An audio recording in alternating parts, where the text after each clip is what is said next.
Hey everyone and welcome to UK Media Warrior. Today I'm going to start reviewing the DC TV shows. I've been watching them pretty much ever since they started, ever since Arrow began 5 or 6 years ago now.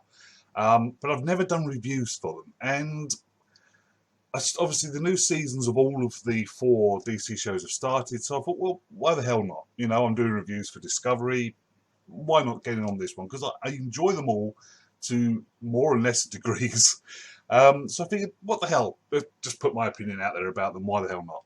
So let's start with Supergirl. Supergirl Season 3, Episode 1, Girl of Steel. Okay, now, out of all of them, I tend to rank the DC shows in the order that I like them as Arrow, The Flash, Supergirl, and Legends of Tomorrow. Supergirl and Legends of Tomorrow vary for last place. They fight for last place. The reason I don't like Supergirl is because they have made it basically entirely about female empowerment. Now, that's not a bad thing.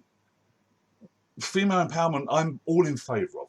You know, bringing women directors into the movie business, bigger roles for female actresses, absolutely. All on board, 100%, give them what they want. This show, however, is 100% about this. I mean, it's like being hit with a sledgehammer every time you watch an episode. And it's not because Supergirl is the main person. Supergirl could go up against men, she can go up against women, that'd be absolutely fine. But if you look back over the last two seasons, a majority, nearly all of the people that she goes up against are female bad guys. Or female bad women, I'm sorry. And all of the women in the show are tough, strong, decisive, empowered. You've got Cat Grant, you've got Alex, her sister, or stepsister, or however you want to look at it. You obviously got Supergirl herself. The president's female. Yeah, you got Maggie, the cop, who Alex and Maggie getting married. So all the females in this show, without any of them, absolutely all of them, are strong, empowered, in charge. You know, that's what they are. Every single one of them. And all of the guys. Now, admittedly, you've got John Jones, who is in charge of that organisation that Alex works for, but he's an alien, so does that really count? You know, you've got Wynn, who's the computer tech, but he's just in there for laughs. You've got Jimmy Olsen, who's now in charge of Catco, but he's basically an empty shirt. In this episode particularly, he's in it for like 2 or maybe 3 scenes, and he's hardly in it at all. And when he is in it, he doesn't exactly drag your eye to him.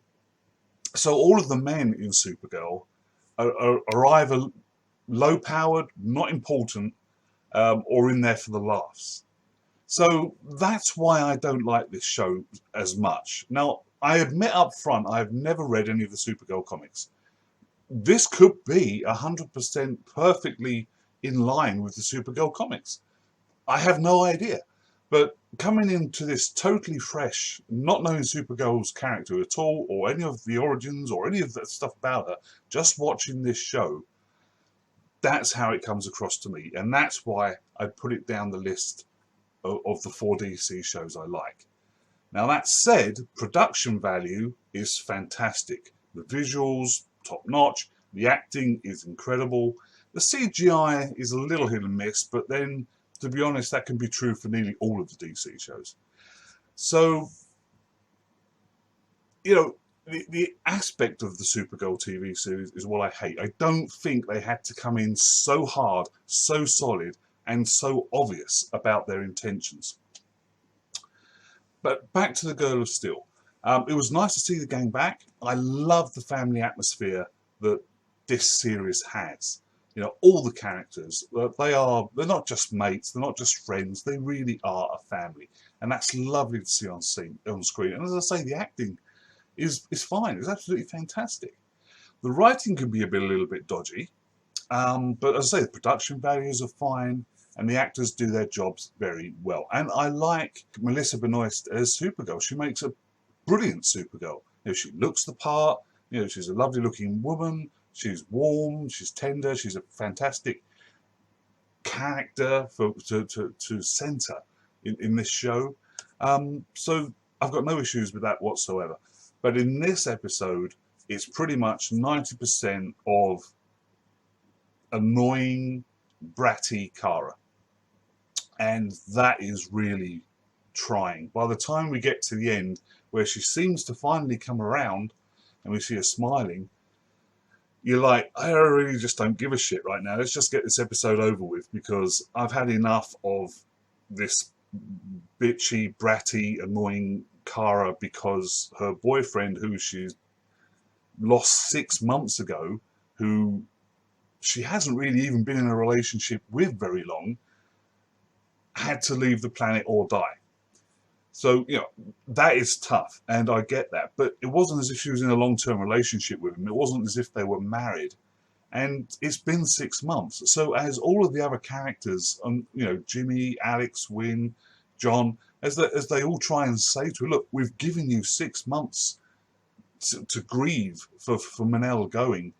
Now it's time to, come back to us. And she's, fighting them all the way through. She quits her job as a reporter for no reason other than the fact that she just can't give a shit.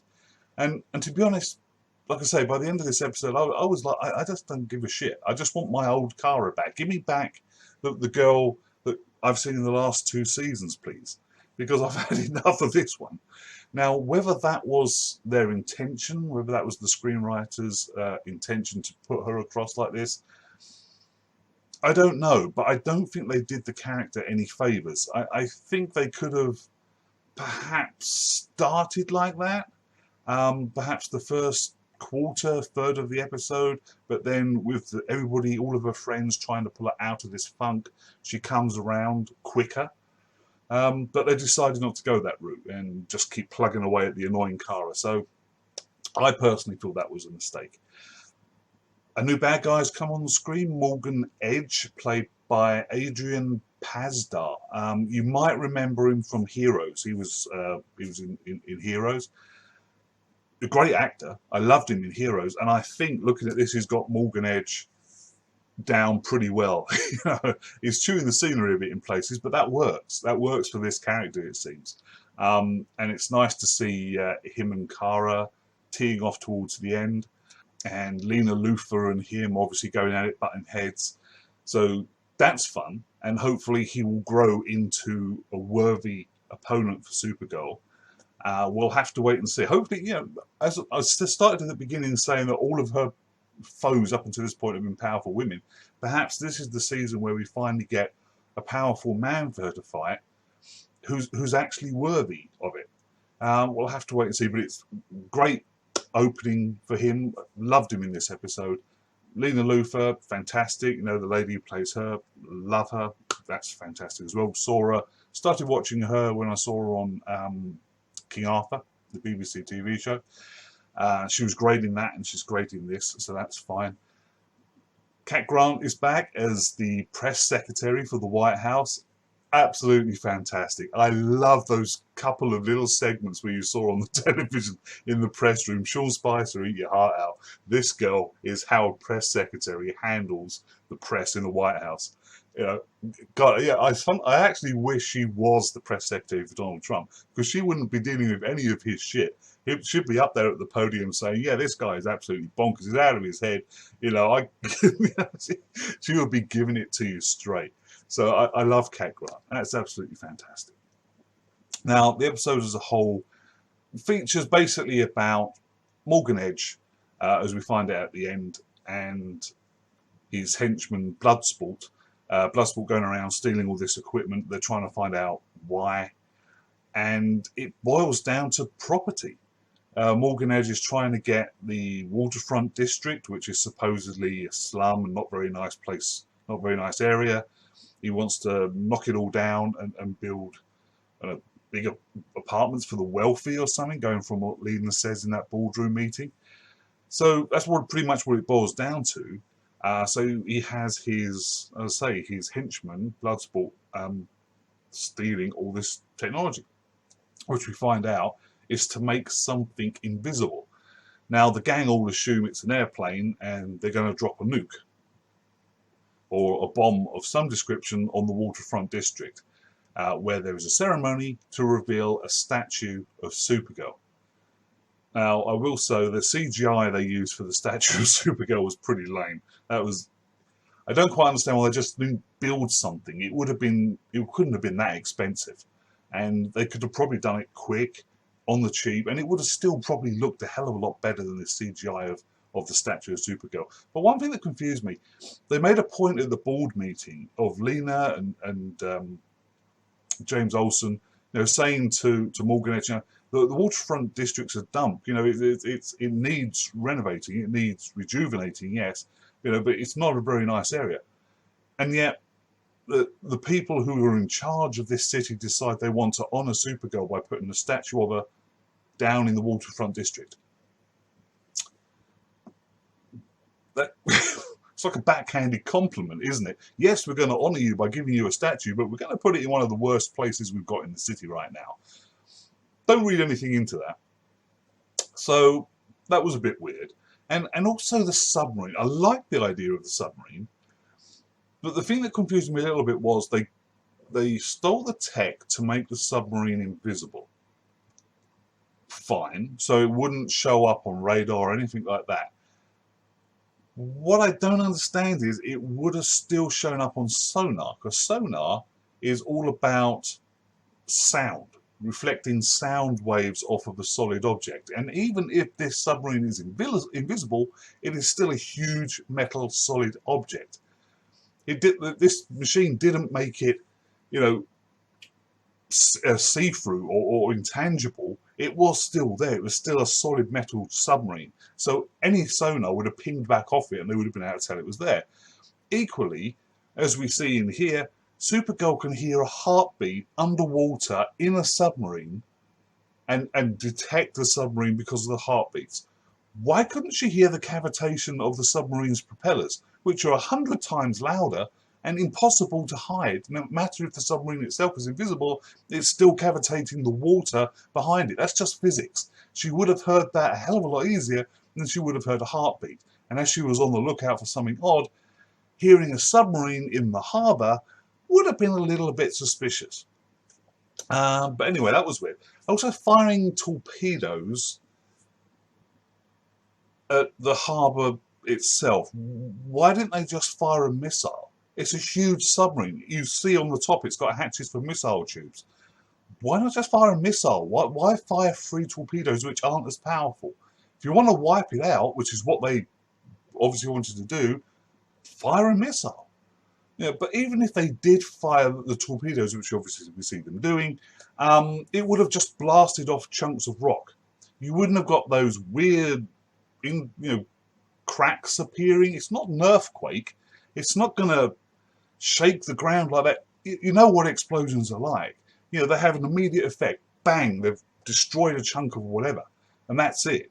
You don't have this continuing cracks appearing. I mean, it was just done for the drama and the dramatic effect. I get that.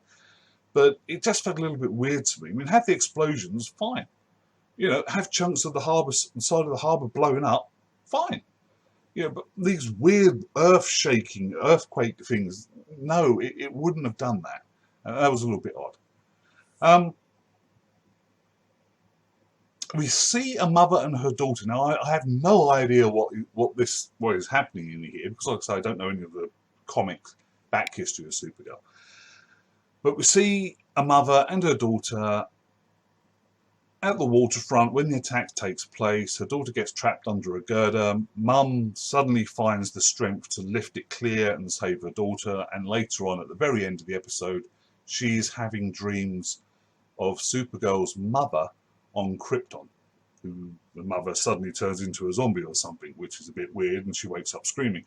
Now, I don't know who this woman is, but it's that pod that we see underneath the harbour that the explosions have revealed seemed to be a Kryptonian life pod. So is she from Krypton? I don't know. So that's going to be interesting. So anyway, overall, not the best opener of a season. They could have done without so much annoying Kara. The visuals are okay. Some of the CGI was a bit iffy. The bit where Supergirl lifts the submarine out of the water, where you actually see it leaving the water, that looked very dodgy. And the statue of Supergirl, again, like I say, not very good. But when you actually saw Supergirl in the air holding the submarine, that looked fantastic. They always do great aerial shots of Supergirl. The beginning one where she's just hovering above the city at the beginning of the episode, just listening, her eyes closed, that was a beautiful shot. So you can't knock them for the visuals as a rule. So this episode, out of 10, I would give this one a 5. It wasn't great. Like I say, it was annoying for most of it, but there were some great flashes of brilliance. The family, having the family back together, Alex asking John to walk down the aisle, Kat as the press secretary was classic. Wynn listening in to Alex and Maggie when they're talking about their relationship on the waterfront while they're supposed to be looking out for an invisible bomber that's about to drop a bomb on them. Wynn listening in and making that comment, "You're my favourite couple," was great. It made me laugh. But the fact that Maggie and Alex would actually be having this conversation, this deep, serious conversation about their relationship, when they're supposed to be looking out for an attack, was just not in character. These two are very, very good at what they do. Maggie's a great cop. Alex is a great secret agent, alien fighter, whatever you want to call her. They wouldn't take their eye off the ball like that in this particular situation. This is a very serious situation. They just wouldn't do it. So that was way out of character for them. But look, as I say, out of 10, 5 out of 10, not good, not bad. Hoping for something better down the line, but we'll have to see how this plays out. But that's it for me. My first review of a Supergirl episode. Hope you enjoyed it. If you did, please subscribe to my YouTube channel or perhaps share this on your Facebook page. But until next time, you guys take care. Bye for now.